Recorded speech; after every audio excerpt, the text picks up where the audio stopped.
Assalamualaikum warahmatullahi wabarakatuh. Perkenalkan, nama saya Desti Aulia Putri. Di sini saya akan menjelaskan mengenai materi pengendalian atas strategis yang terdiferensiasi.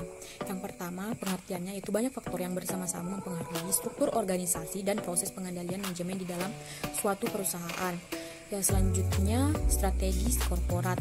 Logika untuk menghubungkan pengendalian dengan strategis disasarkan pada garis pemikiran yang pertama, organisasi yang berbeda umumnya beroperasi dalam konteks strategi yang berbeda. Yang kedua, strategi yang berbeda memerlukan prioritas, tugas, faktor kunci keberhasilan, keterampilan, perspektif, dan perilaku yang berbeda untuk pelaksanaan yang efektif.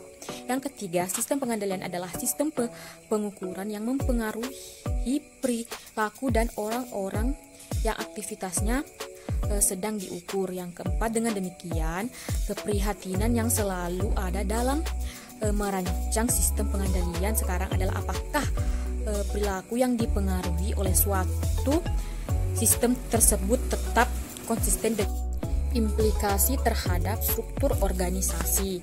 Strategi korporat yang berbeda mengimplikasikan struktur organisasi yang berbeda dan pada gilirannya pengendalian yang berbeda ketika suatu perusahaan berpindah dari yang industri tunggal ke ujung diversifikasi yang tidak berhubungan otonomi dari manajer unit bisnis cenderung untuk meningkatkan karena dua alasan. Yang pertama, perusahaan industri tunggal di mana manajer senior dari perusahaan yang diversifikasi tidak berhubungan mungkin tidak memiliki pengetahuan dan keahlian untuk membuka keputusan strategis dan operasi untuk sekelompok unit bisnis yang berbeda. Yang kedua, hanya terdapat sedikit saling ketergantungan lintas unit bisnis dalam suatu konglomerat, sementara terdapat sejumlah besar saling ketergantungan antar unit bisnis dalam perusahaan industri tinggal dan perusahaan terdiversifikasi yang berhubungan. Selanjutnya, implikasi terhadap pengendalian manajemen. Yang pertama, perencanaan strategis. Yang kedua, penyusunan anggaran. Pengendalian relatif atas manajer unit bisnis terhadap formulasi anggaran. Yang ketiga, pentingnya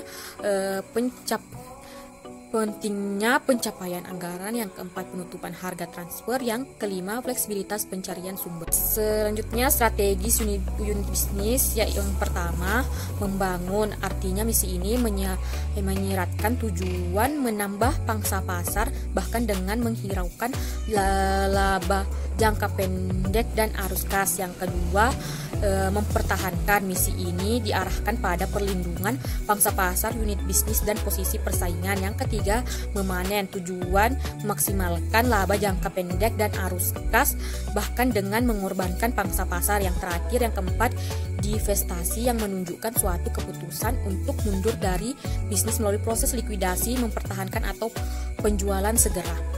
Selanjutnya, keunggulan kompetitif. Yang pertama, inovasi produk.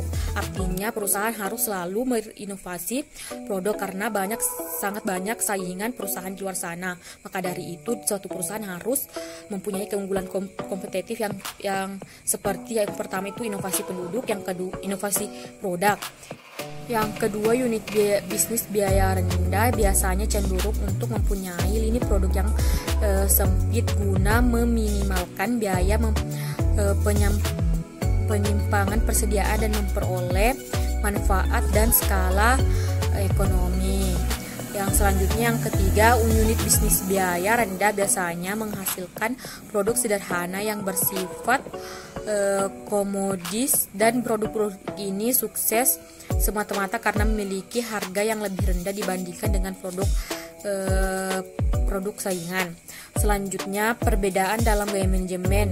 Perbedaan dalam gaya manajemen ini dipengaruhi oleh latar belakang dan kepribadian dari manajer yang bersangkutan. Sekian dari penjelasan saya, kurang dan lebihnya mohon dimaafkan.